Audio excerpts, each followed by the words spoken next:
Welcome to another episode of Seeing Them Live, a podcast featuring memorable concert stories from live music fans. Everyone has a concert story, and hopefully, one day, we'll hear yours. And I still remember the look on his face, like he finally lost it.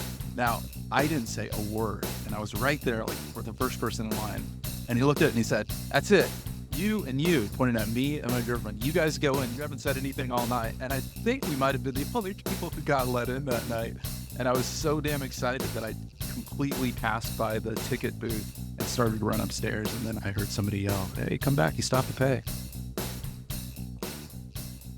Our guest today is John Dominguez. John is the co-founder and chief strategist of Songbird Collective. The Songbird Collective is a community-focused initiative within the Metaverse that emphasizes music, art, and cultural experiences. It often aims to create immersive environments where artists can showcase their work, collaborate, and engage with audiences in an innovative way. Participants in the collective may create virtual concerts, art exhibitions, and interactive experiences, leveraging technology to enhance artistic expression and foster connections among creators and fans. John is also an avid vinyl collector with a deep appreciation for music history and culture. John, welcome to Seeing Them Live. Thank you. Thank you very much for having me. Thanks for taking time to chat with us today. You know, as we usually do, we go in chronological order talking about concerts in general, but you have some creative endeavors that you had done along the way. So I thought maybe we could sprinkle a few of those in throughout your chronology of concerts and such. That sounds okay. Absolutely. They kind of live side by side. So yeah, definitely. So you had written on our guest form, your first concert was this NWA show in 1989. And for people who don't know, they're a hip-hop group formed in Compton, California. They were active between 87 and 91, I guess, and notable members include Ice Cube and Dr. Dre. Yeah, I just wanted to maybe chat about that a little bit. It was at the Celebrity Theater in Anaheim, California. Yeah, the famous Celebrity Theater that is in the round. So it actually was a rotating stage in the middle of the middle of the venue, which is pretty cool. First real concert. Yeah, and you went with some friends, right? I did. I had a group of friends. So when I grew up and sort of around that time, like I was very much into R&B and hip hop, rap. Like during that period in high school, I had not really gotten into a lot of rock music, which kind of came a few years later. Growing up, my parents were very much like fans of like soul music, like Motown stacks. So that's my entryway was kind of R&B. Like New Jack Swing R&B that led into rap. And then, this group of friends that I had at the very white suburban high school that I went to, it was a very small group of friends that were into hip hop. And this is the famous show at the Celebrity Theater that NWA actually got banned from playing in LA during that tour. So they moved it from LA to Orange County. And I jumped at the opportunity to go to that show, and it was for a young suburban kid. It was both very exciting and somewhat frightening because a lot of fans from LA came down to Orange County, and we got to enjoy it with them. But it was quite the experience. Yeah, you were like 17 years old, I think you said. I was 17 years old. Yeah, I think the most frightening part was just walking from the parking lot to the venue. Like there was a lot going on in that parking lot. But, I wasn't around culturally. My parents were. My parents grew up in South LA, but I had not really seen a lot of that culture. That's an interesting point. The parking lot, depending on band you're going to see, yeah, very, very interesting. I, of course, immediately think of the Grateful Dead. That was a whole world to itself. The parking lot. There were lots of things going on in that parking lot, and I remember going first time like, holy cow, what is going on here? Yeah, the tailgating experience, like prior to concerts, kind of gone away. I think it's still active in sort of the sports realm where there's a lot of tailgating. But like my first experience with something like that would have been the first Lollapalooza, where actually I went to the second night. I couldn't afford to get a ticket, so we actually just paid for parking, and you could hear it from the parking lot. So we just stayed in the parking lot for the entire day. But I can imagine the Grateful Dead and parking lot experience was kind of amazing. Yeah, maybe I was still in high school, maybe my senior year, and I treated it like, of course, like any other concert. And when I got out to the show and in the parking lot, I was way out of my element, like with my DB Brothers jersey on and stuff. It was very eye-opening, let's say.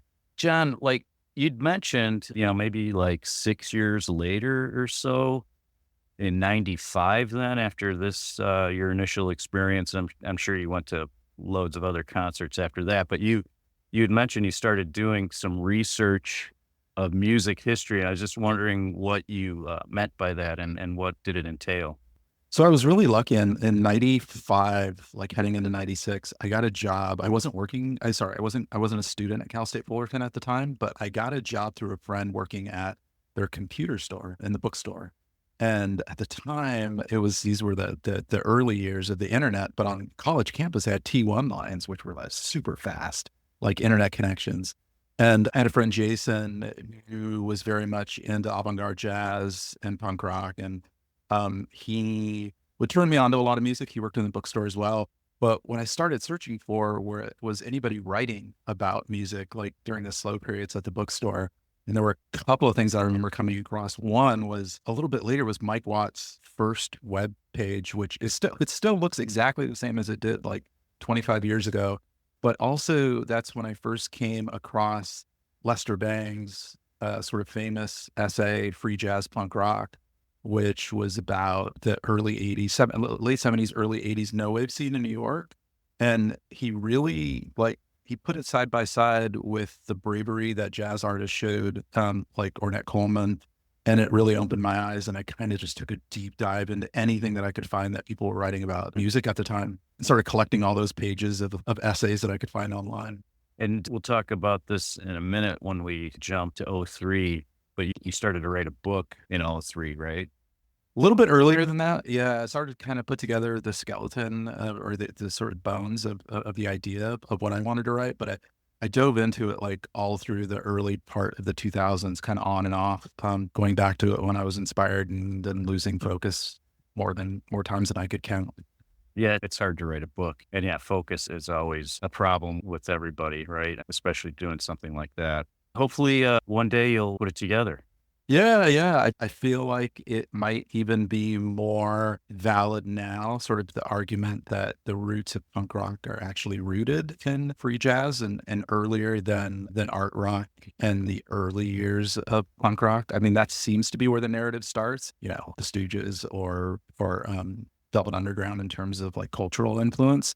But I don't think it was until I read that Lester Bangs article. And then later I would hear Iggy talk about Ornette Coleman, some other artists talk about Ornette. And that to me is really the beginning, but it has a lot to do with the inspiration spark of music. Yeah, that sounds like a really interesting connection for sure.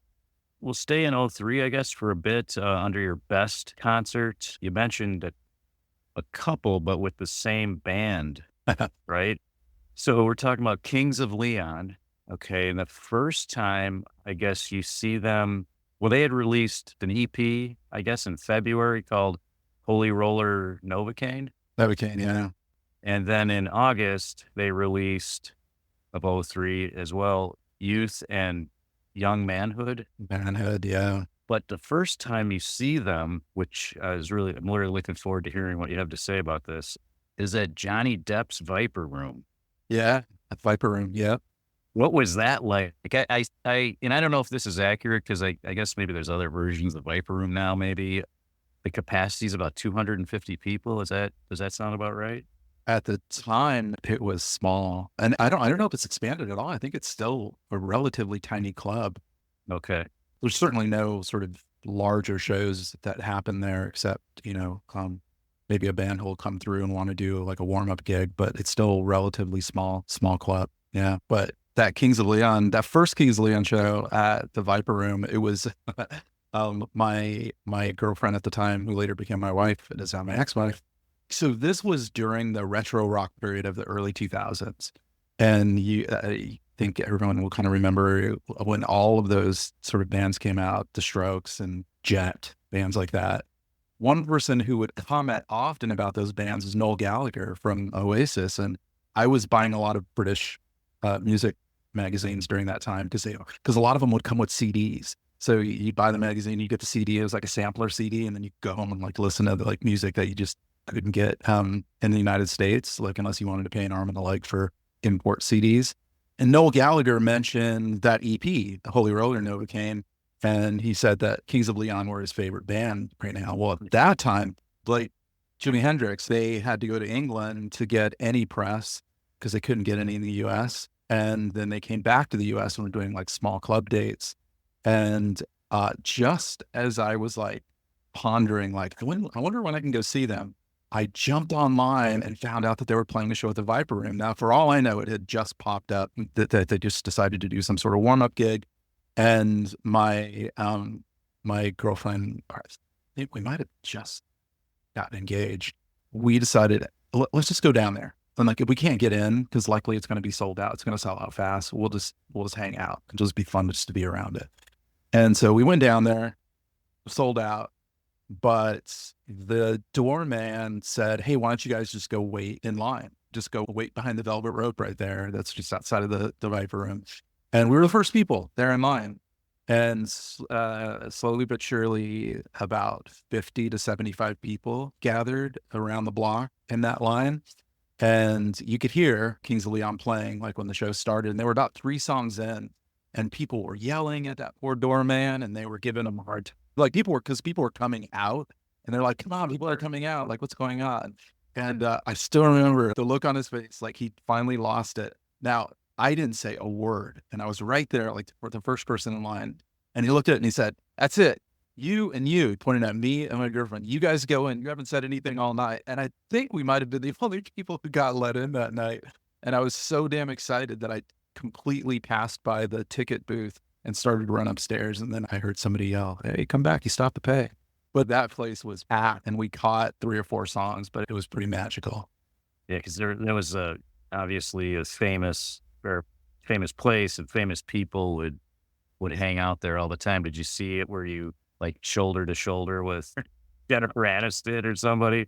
Surprisingly, we did not see anybody that evening. And I think it might have just been the excitement of getting in there, getting into the what was happening, like just everybody moving around. And of course, these are days before cell phones, so everybody was like hyper focused on what was happening on stage.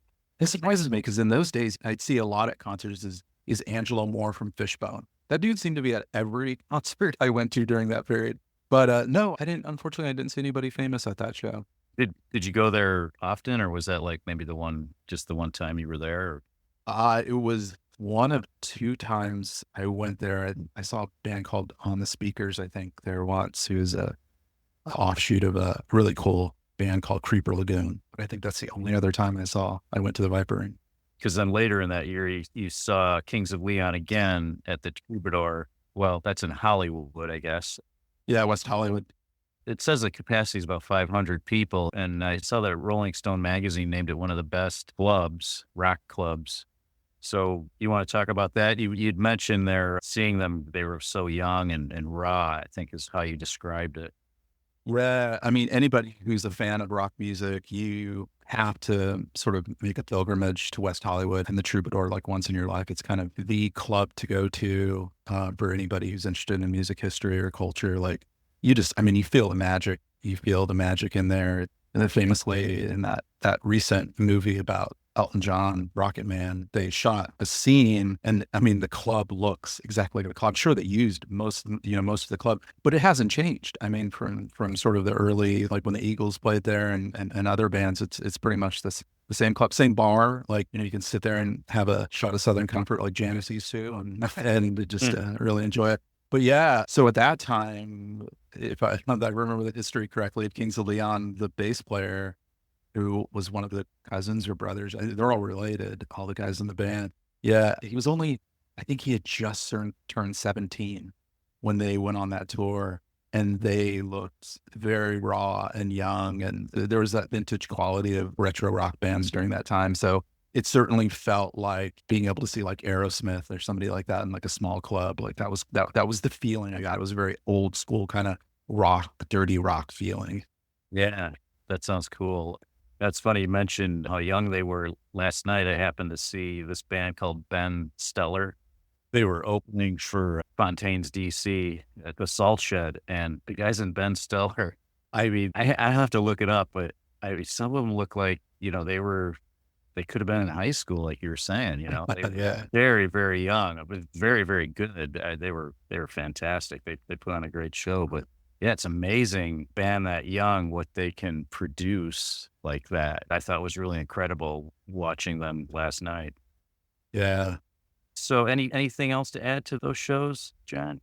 I mentioned some of the retro rock bands, like the band Jet, Australian band. I think that there's at least one song that everybody knows that gets used in movies a lot now. But they were the opening band for that night, and that was pretty cool too. It was very much like a document, like a perfect document of the retro rock period.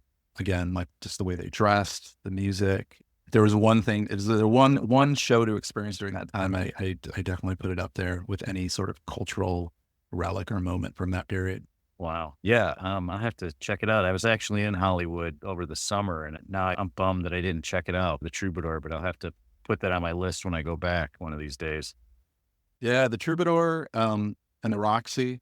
Definitely, if you go to the Roxy, even if you don't go see a show there, take a little trip to the Rainbow, which is like right next door, the bar and restaurant. There's a lot of rock history in that place. And you go upstairs at the Rainbow, there's which is often closed during the day, but you can still walk up there and there's no like guards or anybody that'll stop you. There's what looks like a little tiny clubhouse that you can walk up, and that's where that was the lair of the Hollywood vampires. It was like the little private club of John Lennon, Alice Cooper, Harry Nilsson, Ringo Starr. Those guys would go up there and drink in this little tiny, like hot little clubhouse. And there's a lot of cool rock stories about that place. But if you're quiet enough and you don't make any ruckus, you can just pass over the velvet rope and just go up there and have a drink, just hang out up there. Wow, that sounds really cool. I was thinking we could rewind a little bit. I think you jokingly had written this down on the guest form under most surprising was this Tibetan Freedom Concert in 1996. Sounded very serious. You got hit in the face with a frozen jug of water or something. I got hit in the side of the head during the Rage Against the Machine performance. I was just turned my head for 1 second to look around, and when I turned back, like it was just like a millisecond away from me, and hit me right in the head and knocked me, I think, cold for at least a second. Because the next thing I remember is one of my friends pulling me up, and that was it. I just kind of got right back into it. I don't know. I probably should have taken some time, but yeah, just jokingly, like that was one of my most surprising experiences at a show. That's a big surprise. Yeah, there were a lot of cool bands there too. Tribe Called Quest, Beastie Boys, Sonic Youth, Yeah, John Lee Hooker, yeah, Fishing Pumpkins. So that yeah, sounds like quite a lineup. yeah. Quite a day. It was quite the crowd. I mean, there was a lot of kind of like walking around too. I think there were also a lot of sort of like booths set up to learn about what was happening in Tibet and to the Tibetan people. And it was definitely like one of those like cultural moments that I was very happy to be a part of. But yeah, the music was great. Rage Against the Machine were probably the kind of standout bands of that day. Yeah, I was reading there's like 100,000 people in attendance. Yeah. That's incredible. And it was warm and muggy that day too. It was very, very humid. Yeah, that's a lot of people. But then below that, which I think on a more surprising note, you had spoke about meeting a couple of musicians. I don't know if it was at the same time or at a different point in time. Actually, around the same time of Tibetan Freedom Concert, maybe a year or two later, the first person, I think, well, the two people I mentioned there, Joe Baiza and Nels Klein. The Nels Klein, meeting him is very cool. Again, like kind of an early internet experience. Probably remember AOL chat rooms, like the bulletin boards that people would go on to. An AOL chat room, Nels Klein used to kind of hang out in some of the conversations about avant-garde jazz and rock. And I got his email address. He was very nice to give me his email address. And I emailed him a question about a Japanese composer called Toru Takemitsu. And it was like one of these cool experiences where at the time, celebrities and musicians, I don't think were overwhelmed with email. And so he gave me his brother, Alex Klein, he gave me his brother's email and said, I don't know this answer, but I think Alex. So it was a really cool experience. And then fast forward like a year later, and I met him like on a few occasions, like after shows. And he was just always so cool to talk to about jazz and rock these pre-Wilco days. But he was just a really cool guy to kind of talk to about music. Yeah, that's a unique opportunity. Like you were saying, there maybe people are more willing to give out their email address and such, prior to what things are like nowadays. Yeah. And that was sort of a nice surprise, is to kind of feel like I was making kind of personal connections. And Joe Baiza, I met him a few years later in a club in Long Beach, and he was playing. And after the show, he came and sat at the bar. And I mean, for as influential as he is as a guitarist for band Saccharine Trust, especially early SST band, he's a regular guy. He works in a warehouse, and he has for years. He helps distribute art pieces, shipping art pieces around the country. So he's a regular day job. But we had a long conversation about jazz and punk rock, and it was just very, very inspiring. It's what surprised me most is how long he was willing to talk to me about, just entertain my questions about punk rock, especially. Now, they must have been thoughtful questions, Yeah, and stuff that I think there's like a handful of people who could probably answer. And Henry Rollins is always busy answering those questions. I don't know if I could ever get to the front of the queue. That's one guy that I was like, damn, like he's so lucky. He actually gets to just go directly to the sources and ask the questions that I always want to ask. But it's cool to hear him or see him. Yeah. Yeah. No, that would be awesome. Then before we started recording, we were chatting, after you had time to think about it, which is usually what happens with people after they fill out the guest form. There were some other shows you said you would like to mention, or just in general, like a certain period of time where live music was kind of forming your taste in music and such? Yeah, you'll obviously remember this because of some of the reference to some of the shows that you've attended or the time period. But like, there were a couple of places that you'd find out that your friends were going to shows. One was in the Ticketmaster line, like just you find your friends there. And then also, because we didn't have cell phones, there were maybe like one or two people that we would talk to before we went to a show. And then at that time, we used to meet at a coffee shop called Cafe Nove before we headed into Hollywood. And during that time, man, between 1991 and 1994, probably, that was just a absolutely magical period for live music. Like, before it kind of got eaten up by high Ticketmaster service fees and things like that. A thing called the New Music Seminar in San Diego. That was the first time I saw No Doubt and Rage Against the Machine, and saw Rage Against the Machine at a party like a night later in San Diego. Is also where I saw Smashing Pumpkins for the first time. It's where I saw Pixies for the first time. There used to be a club that if you were hanging out in San Diego, you'd go across the border into Mexico, into Tijuana, and it was called El Rancho Grande. And a lot of times bands,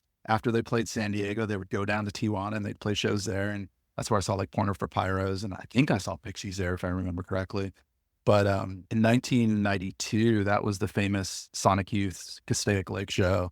And that probably ranks up there with that Kings of Leon show as one of the most magical nights I've ever had at a show. That was Sonic Youth, Pavement, and Mudhoney. And in between the acts, Kurt Cobain came out with an acoustic guitar, and he was just playing songs. And I think you can still find video on YouTube of those shows, but there was a lot happening culturally, like during that period too. Like that was the lead up to, maybe just after, the lead up to the election in 92. So all the Rock the Boat stuff and all the sort of political messages during that tour, and Sonic Youth's album Dirty, which had a lot of sort of political messages within it. I mean, for somebody sort of forming opinions in my formative years, that show, outdoor show, the backdrop, the bands, that was an amazing night. Yeah, it sounds like it. That sounds incredible. Yeah.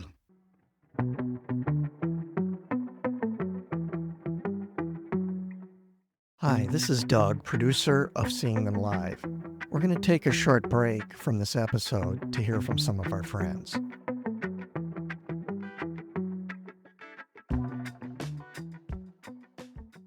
Hey everybody, it's Ray the Roadie. And this is Hollywood Mike with the Rock and Roll Chicago podcast, coming to you from the Illinois Rock and Roll Museum on Route 66 in Joliet, Illinois. Where once a week we are interviewing local musicians and singer-songwriters, and the podcast itself covers a wide range of topics, including, but not limited to, the history of rock and roll in Chicago, the current state of the scene, and the challenges and opportunities facing musicians today. So join us every Tuesday for a new exciting episode of the Rock and Roll Chicago podcast. What was the last really great rock and roll book you read? How about a good rock and roll documentary? Well, that's why I started the Rock Talk Studio podcast, the place to go for recommendations of new rock and roll books and documentaries.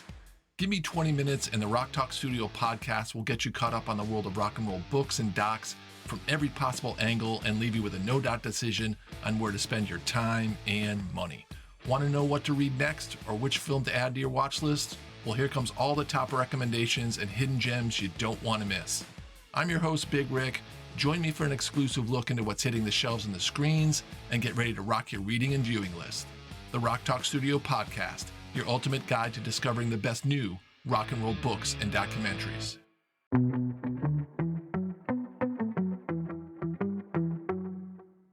Now, back to the show.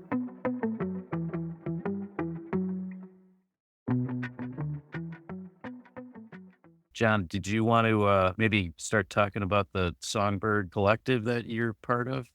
Yeah. So my partner Shelley and I, during the pandemic, of course, being really big fans of live music and losing live music during the pandemic largely, we had taken a dive into crypto and NFTs and Metaverse, all things Metaverse at the time. And we came across a Metaverse called Decentraland. And we then got involved with a project called the Rockin' Unicorns, a couple of guys out of Switzerland. And one of them, his brother, was a professional musician who lost, of course, his livelihood during the pandemic. And so we partnered with them to open a virtual venue in Decentraland and started with one show with an artist who is a French guitar player, also a bass player, and is now living in Ireland. And he wanted to do a show. And what started with one show in October of 2021, we've now done over 1,000 live concerts in the Metaverse since that time globally. I lost count of how many countries and how many artists have participated, but of course, never a replacement for actual live shows. But what it did is it gave people time to hone their craft and be able to make some money and engage with a global audience during a time when live music was shut down. So we're incredibly proud of what we've been able to do with the True Band Room. Yeah, that sounds like a really cool way to just learn about new music and such, so that when you see people and bands in this environment, then maybe you look out for them when they come to town and see them in person. Yeah, it feels a bit old school. It feels like hearing from your friends that there's this band that you heard about and you just want to check it out. But in this case, you actually get to hear it from a global audience. You can hear somebody in Decentraland talking about a local band that they have in Japan, or in one case, Thailand, and then get to see them on stage. Now, of course, you're not in the club, but there's the opportunity to interact with friends who are online enjoying the show at the same time, and actually live interaction with the band as well, which is something that you don't often get to do within real life shows. But yeah, it's been a very rewarding, fun experience.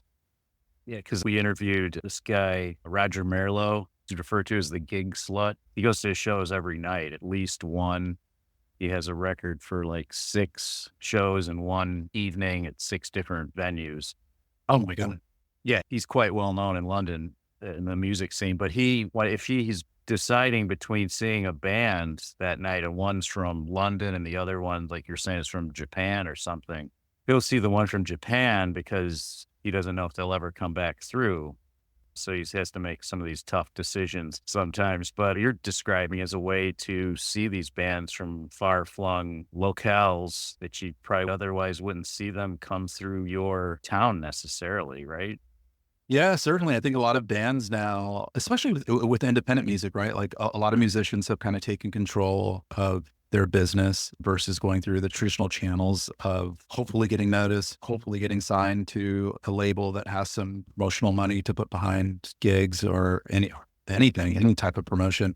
And for independent musicians, if they are in control of their art and they're deciding where and when they want to play, it provides them an opportunity to play a no-cost gig where they can sell either their NFTs, either digital music or their actual physical music, and engage with that audience. So it's certainly opened up a commerce avenue that was not available previously. That's cool. And how do bands, do they find you, or do you guys go after certain bands, or how does that work? We used to reach out, and then after we got known, we got flooded with requests. But now we're kind of back to a period where a lot of bands are back on the road and playing gigs. So yeah, we're always looking for new people. We provide an extensive onboarding experience for bands and musicians and artists so that they kind of understand what they're getting themselves into and how to make the most of it. And again, there's no charge at all. We kind of show them from A to Z how to really maximize their potential and how they can monetize the experience as well. So yeah, kind of both ways. We still do get recommendations from people, and we still get a lot of outreach as well. So if I'm in a band, how would I find you guys? How would I go about getting in contact with you? Yeah. So the group that works with us in Switzerland, the project is called the Rocking Unicorns. But the best way to get a hold of us is through my partner Shelly's Twitter account, which is Teenybod, at Teenybod. So TENYBOD on X or Twitter. And she'll get you initially signed up, and then we'll find time to get you onboarded. That's really cool. Yeah, we had Shelly on. Yeah, there's so many facets to how she was describing this whole process and what bands can really create as far as even their own tickets, stubs, and things like that, and NFTs, which I'm not going to pretend like I know too much about that, but he was showing me some examples of it, and it was really interesting. The NFTs as kind of like ticket stubs. Like there was something, again, both of us being fans of live music, we knew we wanted to do something that was a sort of a low cost entry point and sort of a memento of the shows that they were attending. And so we're lucky enough to develop with the guys in Switzerland, a proprietary attendance token that everybody gets when they come to shows, as long as they have a digital wallet attached or they're logged in. But yeah, it doesn't replace the photo books of old ticket stubs that I think a lot of us have, but it's certainly nice to have something to remember the shows by. Yeah, especially, when you go back years later, it serves as a marker, placeholder, what have you, when that event happened. And sometimes your memory is a little foggy. You need a little something to help you remember who you were with or the band or what have you. So I love that idea. Yeah. That's funny that you mentioned that. I'll just quickly, I was having a conversation with somebody about so much video now at concerts, like people recording and then putting it on YouTube like that same night. Like I just went to see Pulp a couple of weeks ago, and that night I was watching clips of that show. But whether or not it was, we felt kind of bad that we couldn't find a lot of clips of like old shows we went to in like the early 90s. And we were both of the same opinion that like it'd be cool to see some video from those shows. But at the same time, I think all of us have invented stories from the shows we went to that like whether they're true or false actually does not matter at this point. Like, I don't know. Like I always tell the story that at that Sonic Youth show, I saw my friend Matt McKenzie stage dive, and I think it was Matt McKenzie. It was a long, lean guy who looked just like him. But for me, that story will always be true. Exactly. I mean, I tell lots of stories at concerts and stuff. You'd mentioned Lester Bangs earlier, and I think there's a famous quote, which I probably won't get it right, but he said something like, in rock and roll, there are no facts, just myth. Yeah. So kind of these stories you tell to yourself, and then years later, you're reading something on Wikipedia or watching a video of the show, and you're like, ooh, well, yeah, maybe my story's a little inaccurate here, Oh, but that's great. I think that's one of the beautiful things, is especially about like a lot of rock stories that year. I think the facts live alongside mythology, and there's few things anymore because everything is fact checked. Everything is online and easily accessible. But like the American road, like road trips, I think we've all at some point mythologized what happens on the road and what we've all done on the road. But certainly rock music, the same stories live there as well. It's great though. I love that. I love the mythology of all of it. It's just as cool as firsthand accounts. For sure. And you'd mentioned how these videos get posted, and how you wish that bands would have done more of that, or even hired a crew or something. Because I know back in the day, if you got caught with especially a video camera, oh my God, he gets thrown out of the place, I'm sure. But my daughter is a huge Harry Styles fan. and he'll play somewhere like when he was touring in Europe. And 3 hours later, they have it up on YouTube, like the entire concert, either stitched together with from individual fans, from the songs as they progress, or if somebody's just shot like an hour and a half video. I just wish more bands would invest. I know it's expensive to have a film crew with you, but I think more people are doing it these days. Just to have some kind of a record of that time period, that era, to capture something professionally would be ideal. Yeah. Because, yeah, then you just have to go on your memory, which, as you were just saying, isn't always that bad. But, it's cool to go back and watch something that you were at. Yeah, I think festivals, especially anybody who I talk to who's going to a festival, I'm like, you really need to disconnect from your phone while you're there, because festivals, it's not the greatest place to see bands. Like, the sound is usually shitty or bad. And not everybody there is hyper focused on the band. They're just having their own experience. And I think festivals, the experience of just being there is probably just as important. And at festivals, they do have all the equipment, and they're usually live streaming, or you'll see the clips after. So I wish people at festivals at least would disconnect from their devices during their shows. Yeah, I've been doing less and less of that. I like to snap a picture just so I go back. I know what the musicians were wearing and what the setting looked like and stuff. But now you're right, to pay more attention to what's going on with your eyes off of a screen is definitely a better experience. And you had mentioned festivals in general, maybe as your most disappointing concert experience. Is that like more of a recent thing, John? From a live music experience standpoint, festivals are probably the most disappointing. I leave and I'm like, I'm exhausted. I didn't really get to experience the band the way that I wanted to, unless in some cases where I was actually able to get up relatively close, like this third Lollapalooza. I think I was like right up against the fence. Yeah, I just don't like it because there's so many bands on the bill that you're going to get a mix of people who are just fans of one band or people who are fans of kind of what's curated for the festival, maybe all of them. Like, there was a great festival called This Ain't No Picnic that was a lot of like-minded punk rock bands, the kind of fringy punk rock bands. I just enjoyed going to that, but there's too much disconnect from the music, and people are there to take drugs and get drunk, and you're dealing with that element as well. And I'd rather be in a club. I'd rather be in a club with people who I know are there to see the band and experience the music.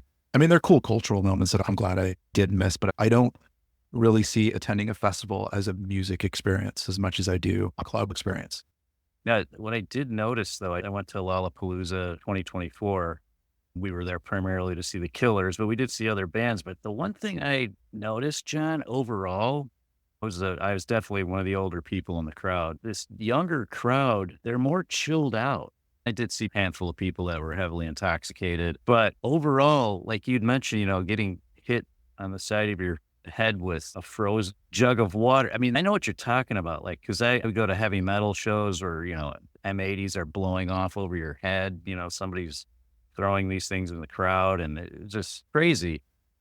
I don't know, it just seemed like it was more civil. I just think of these experiences I've had over the last 40 years. And I did read later that I believe in Lollapalooza, there was only 9 arrests out of all of those people that attended over 4 days. But you're right, it's brutal. I mean, at the end of it, I felt like I was run over by a truck. It was 90 degrees, it was humid, and, you start at noon and you leave at 10 at night. And if you're there for the long haul, it's quite a physical challenge, at least it was for me. Well, the excitement of young people, and I don't want to sort of discount that I know that they're excited at these shows, even though it is a much more chill environment. I think a lot of that is just kind of overexposure too.